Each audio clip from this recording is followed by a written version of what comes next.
And now the second quarter just getting set to start. You know, no denying it's been a heck of a run the last few years for the Heat, but you can't help but wonder if the impending 2014 summer of free agency could be the end of it all. The big three came together in a flash of lightning, it seemed, but it could end just as fast if one or all decide to opt out. Again, Lewis. Chris Anderson out there with Haslam. Then there's Chalmers. And it's Allen in at the 2 guard. So that's who Miami starts the second with. Crawford kicks to Brooks. And you can count it. He'll go to the line with a chance to make it 3. And Clark, as you were saying, the trio of LeBron, Wade, and Bosh all have options in their contracts to become free agents in 2014 if they choose to. And, Steve, you have to think that at least one or two of them might exercise that right. Well, you know LeBron will, because he's the most underpaid athlete probably in the history of sports. He's worth 10 times what he makes. But it's going to be interesting to see what Miami does here the next couple of years with their roster. That rebound and the follow kind of typify what he's all about. Just gritty, determined play. Crawford kicks to Wallace. Kicks it out to Crawford. Back to Wallace. 6 to shoot. No luck. Nice Steve from Anderson.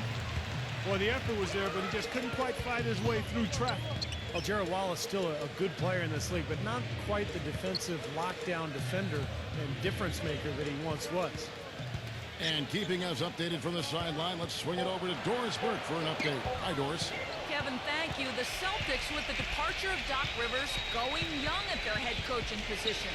They signed Butler University head coach Brad Stevens, 37 years of age.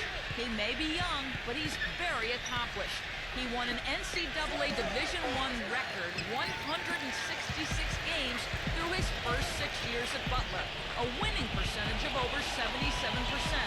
And the Celtics are believers in his ability. They gave him a 6-year contract. Guys, they're confident he is the one to lead this team into a new era. They all rave about his work ethic. Thank you so much, Doris. And Wallace, Clark, known as Crash for his aggressive play style. Always a high motor. Yeah, he's always in the mix. Really aggressive, a guy who rebounds well for his size, will attack you in the open court off the dribble. An all-star and all-defense first team in 2010. Terrific athlete, gives you 100% when he takes the floor. He's got to up his production this season. Back to Brooks. Pass to Wallace. Celtics passing it around. And Bogans gets it to go. Oh, he's going to keep banging those home if you give him that much space. Well, it was Miami winning their last game against the Clippers. I thought the way they attacked the rim and got into the paint was phenomenal. It seemed like after a while, the defense just kind of waved the white flag. That's exactly what will happen when a team continues to attack the goal and come away with layups. It demoralizes the defense. This is the list of last season's top shooters from the charity stripe. These guys were practically automatic. 5th, Ray Allen. He seemed to be locked in from the foul line all last season. Just never got off that roll he was on. There's 1:54 left to play in the first half. LeBron against Wallace. It's LeBron with the drive. Well, LeBron James was probably his best season statistically a year ago. I don't think there's any question about it, guys. I mean, certainly it was his most efficient offensive season. I mean, he had career highs of 56% shooting from the floor and 41% from long range. I don't know if we've seen a player of his size put together those kinds of numbers with the types of shots that he takes. I mean, just absolutely stunning what he did in terms of his efficiency last season. Celtics trail by 6. And a little under 3.5 minutes elapsed in the second quarter of play. Brooks kicks to Crawford. Back to Brooks. And again, Boston with the triple. And for LeBron James, the season before last, he really focused on scoring in the post. You know, Steve, using his size and strength. And we've seen his field goal percentage climb as a result. The low post work, I think the selection too, shoots fewer three-pointers, but a higher percentage. So now, you know, how do you guard the guy? He's got everything in the package. Here's Crawford, and Allen with the block. Oh, and a fast break for the Heat. Chalmers running, and finished off by LeBron. Maybe could have tried for a more memorable dunk than that. And we know he's capable of those memorable dunks. You know, they've got a nice lead. Don't take any chances. The simple one-hander is just fine. On the wing, Brooks. No good. And the Heat going the other way now. Clark, this is the first they're seeing of Boston. Yeah, I think they're a little better than this ball club, and it showed last year winning the season series. Chalmers pass to Batty. LeBron James on the wing. Drops in the tray. And now an 8-point Heat lead.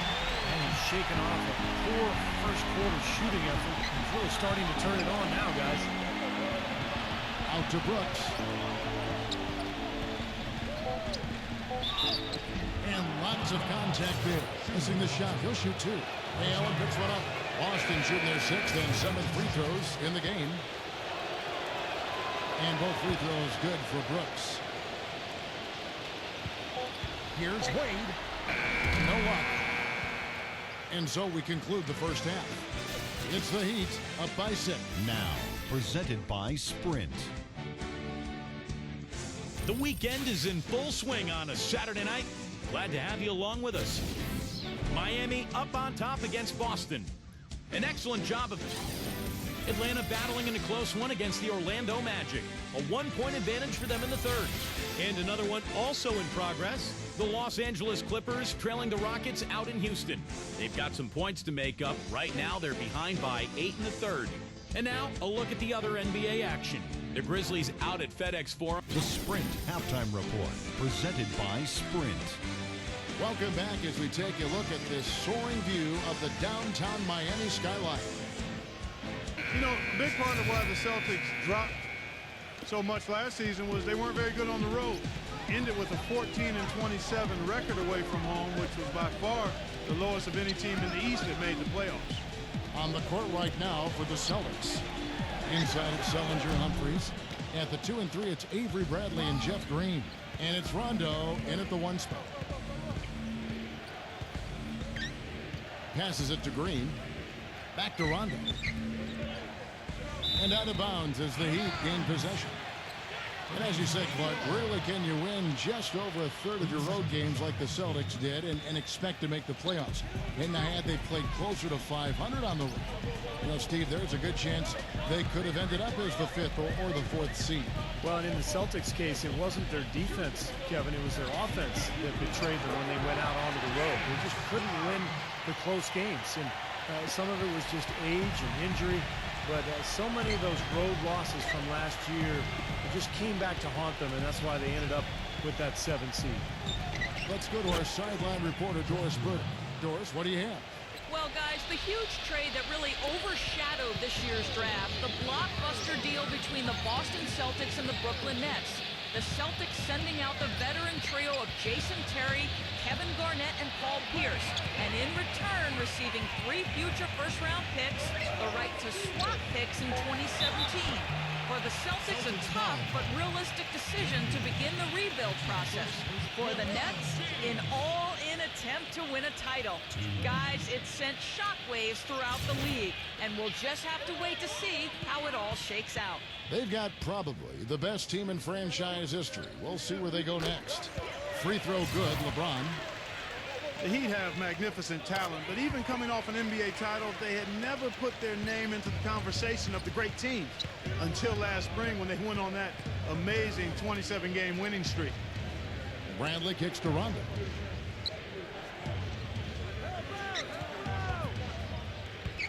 Down to 5 on the shot clock.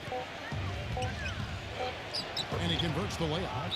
And for the Heat, they were staring right at the 72 Lakers win record, and I'm sure everyone remembers, but ultimately they would fall, Steve, to the Bulls after 27 consecutive wins.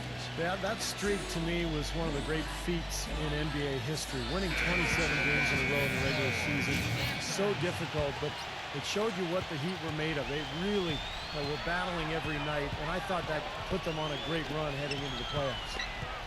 The Heat making the switch here. Haslam's checked in. You know, last year LeBron said that he was at his peak as a player, both physically and spiritually. You could see it in his eyes, just so confident.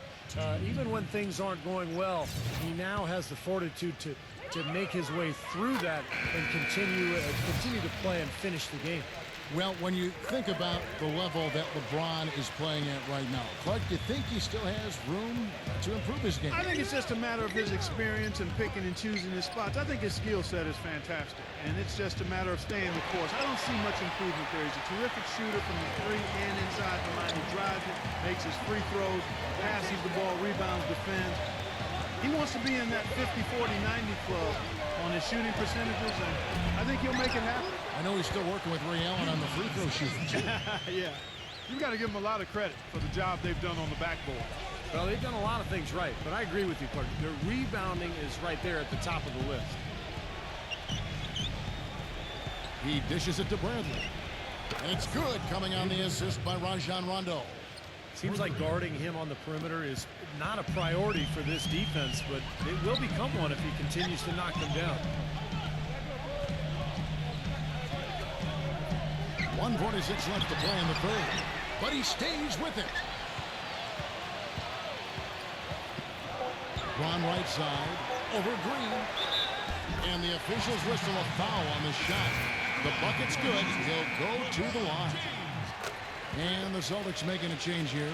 Bosch is checked in. The Heat have made 6 of their 7 attempts at the line in this one.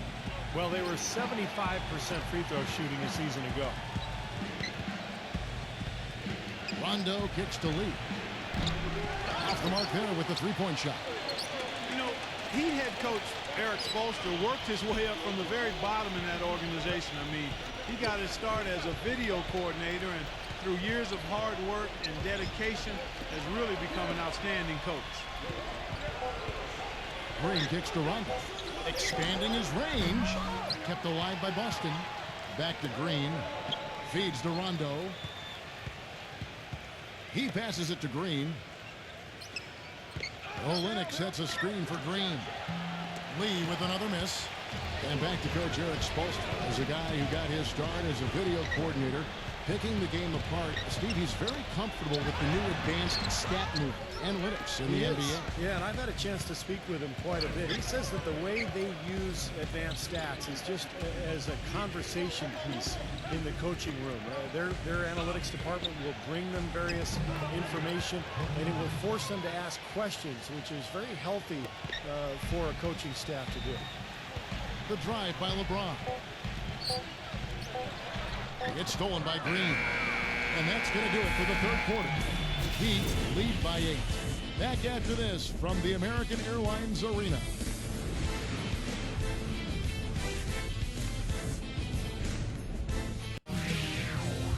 Tune in Monday, November 11th. The Detroit Pistons take on the Marcus